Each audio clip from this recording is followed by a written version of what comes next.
Bom dia, boa tarde ou boa noite, não sei em que momento vocês estarão vendo essa apresentação, mas o meu nome é Amanda de Souza e estou apresentando o trabalho junto com o Gustavo Castilho e com o Júnior Ghiacchini. E hoje nós vamos apresentar sobre Física Quântica C. No nosso trabalho, nós iremos apresentar sobre o princípio da exclusão de Pauli, a natureza da luz e da matéria e o princípio de Heisenberg. Então, no começo nós vamos apresentar primeiramente a introdução que o Júnior vai fazer com vocês e lá no final nós nos reencontraremos de novo. Bom dia, eu sou o Júnior e eu vou falar um pouco agora sobre a introdução à física quântica.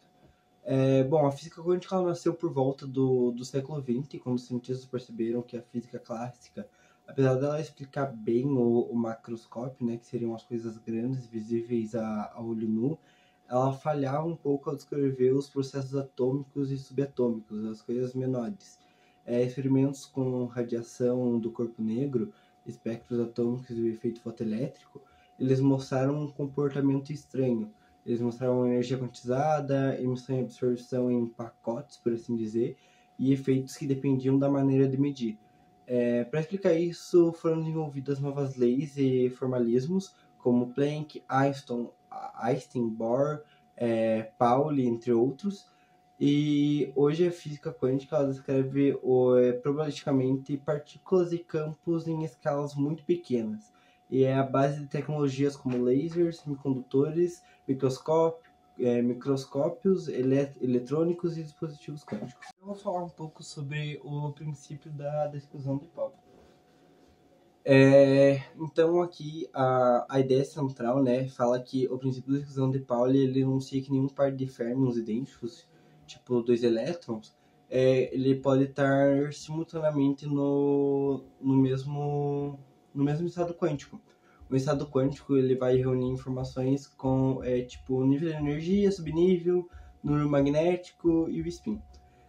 Assim, dentro do mesmo orbital, por exemplo, podem existir no máximo dois elétrons desde que tenham spins opostos. Essa regra simples, ela organiza a distribuição eletrônica nos átomos e ela é fundamental para a química e a estrutura da matéria. Bom, então eu vou agora falar a base física, né? A justificativa profunda vem da forma matemática das funções de onda para as partículas idênticas. Para os férmions, a função de onda total ela é antissimétrica. Então, trocar as duas partículas vai trocar o sinal da função.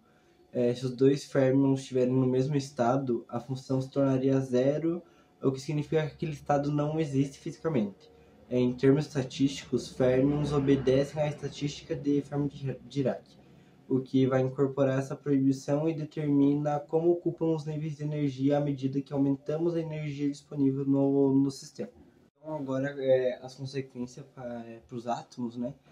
Por causa do princípio, os elétrons eles se acomodam em níveis e subníveis seguindo uma hierarquia de energia. É essa ocupação que gera as configurações eletrônicas que a gente vê na química, tipo 1s2, 2s2, 2p6, que vão definir a reatividade, o raio atômico, energeticamente como um átomo reage ou liga-se a outro. A repetição dos padrões, desses padrões, né, com o aumento do número atômico, é o que produz a periodicidade observada na tabela periódica. Então, com isso, tipo, em suma, a química é consequência direta da exclusão de Pauli aplicada aos elétrons. Então, a química ela é meio que uma consequência da exclusão de Pauli, já que a base da física surgiu por conta da exclusão de Pauli. Sobre as aplicações e fenomenologias, né?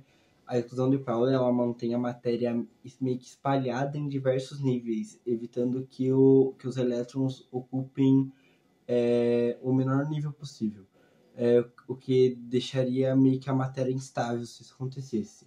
Nas estruturas cristalinas, a distribuição eletrônica definida por Pauli pelas interações cria bandas de energia. A ocupação dessas bandas explica por que alguns materiais conduzem eletricidade e outros não. Em escalas astrofísicas, quando a gravidade tenta comprimir a matéria ao extremo, pressão degenerescência dos férmions, que é o resultado de Pauli, ela resiste ao colapso, sustentando ânus brancas em níveis ainda maiores de compressão, estrelas de nêutrons. Boa tarde, estarei apresentando sobre a dualidade da luz e da matéria. E com esse seguinte tema, veio um questionamento: por que a dualidade? Por que a dualidade da luz e da matéria? Bom, para explicar isso foram feitos experimentos, onde que mostravam aspectos que eles não se encaixavam, digamos assim, muito bem em uma única descrição tradicional da matéria. Nesse experimento, a luz ela exibia padrões de interferência, que seria a característica de onda, e também efeitos que só faziam sentido se fossem pacotes discretos de energia, ou seria, no caso, os fótons. Por outro lado, as partículas, como elétrons, elas se comportavam de maneira ondulatória, em condições específicas, e que a solução para isso foi adotar um formalismo, onde que a onda e a partícula, elas seriam, aspectos complementares de um mesmo objeto quântico. A luz como partícula e a luz como onda. Quando Einstein foi explicar que a energia ela é trocada em fótons, a luz ela foi tratada como partícula, e cada fóton tinha energia E igual a H vezes F. Mas o que é essa fórmula? O E significa energia de fóton, o H seria a constante de Planck, que é 6,63 vezes 10 na menos 64 joules por segundo, e o F é a frequência da radiação eletromagnética, que é medida em hertz. Como onda, a luz ela apresenta difração e interfere consigo mesma, criando manchas claras e escuras, em experimentos de dupla fenda. E esse comportamento ele é bem descrito nas equações de Maxwell. Vou falar agora sobre a dualidade da matéria. Bom, de Broglie ele propôs que as partículas materiais possuem um comportamento de onda associado ao seu momento. Mas o que significa isso? No que isso implica? Isso implica que, ao reduzir a escala de observação, partículas como elétron passam a exibir fenômenos típicos de onda, como uma difração. E o experimento de Dyson-Germer demonstrou que elétrons colidindo com um cristal produzem padrões de difração, confirmando a hipótese de de Broglie. Assim, a mecânica quântica trata de partículas e ondas como manifestação de um único estado quântico.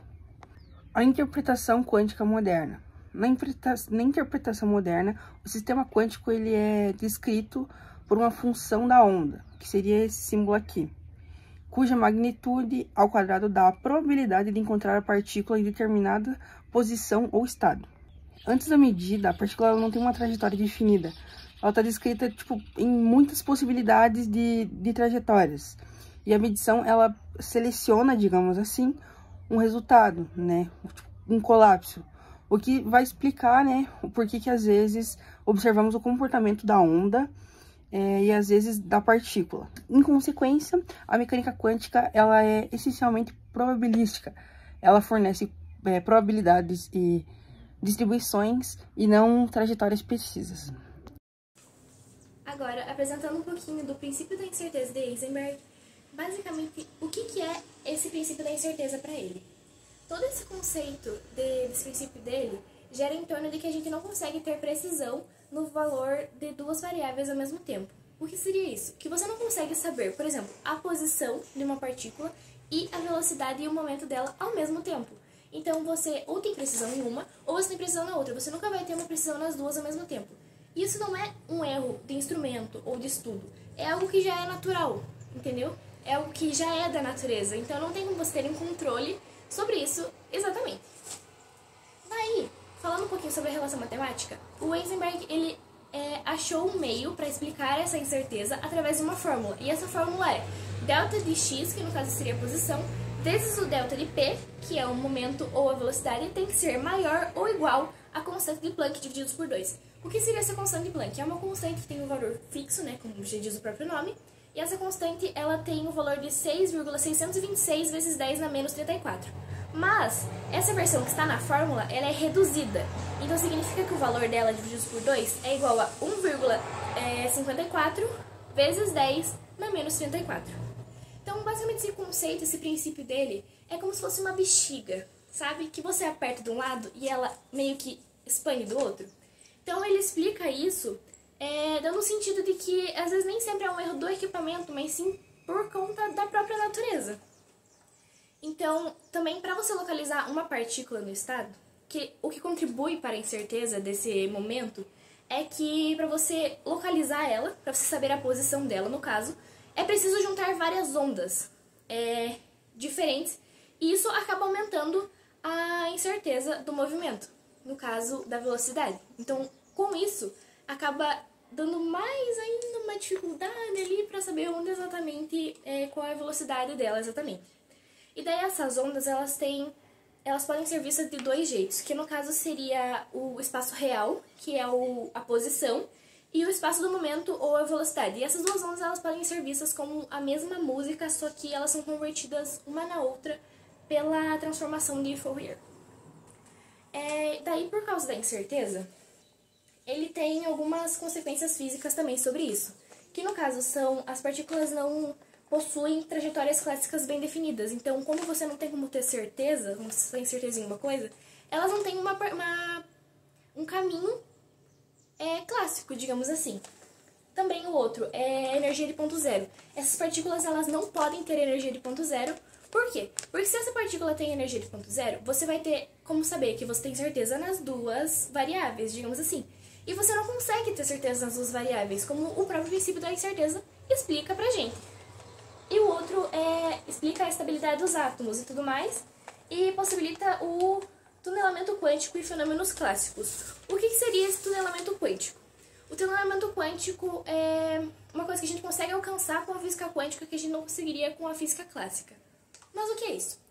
A física clássica nos dá um limite de onde podemos chegar. Por um exemplo, se uma partícula não tem energia suficiente para atravessar um muro, para pular o muro, ela não vai conseguir. Ela vai ficar onde ela está.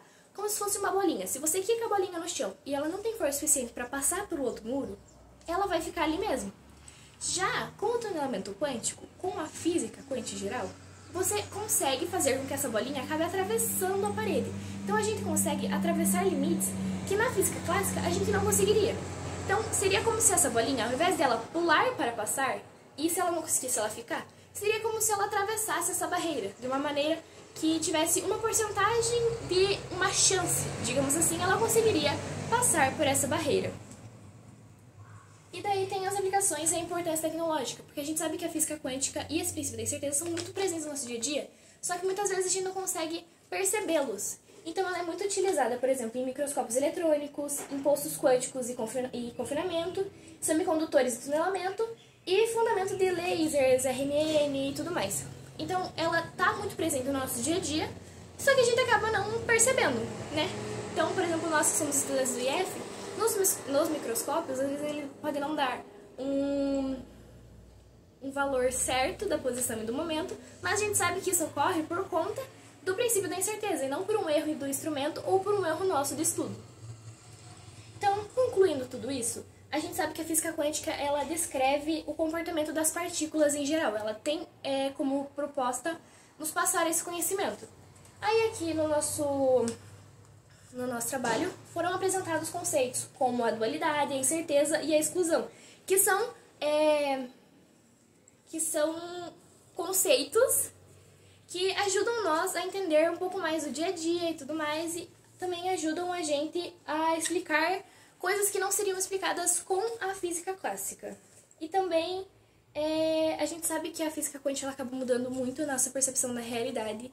Então, hoje em dia, a gente chega a barreiras, a gente atravessa barreiras que antigamente com a física clássica a gente não conseguiria atravessar com tanta facilidade, entendeu?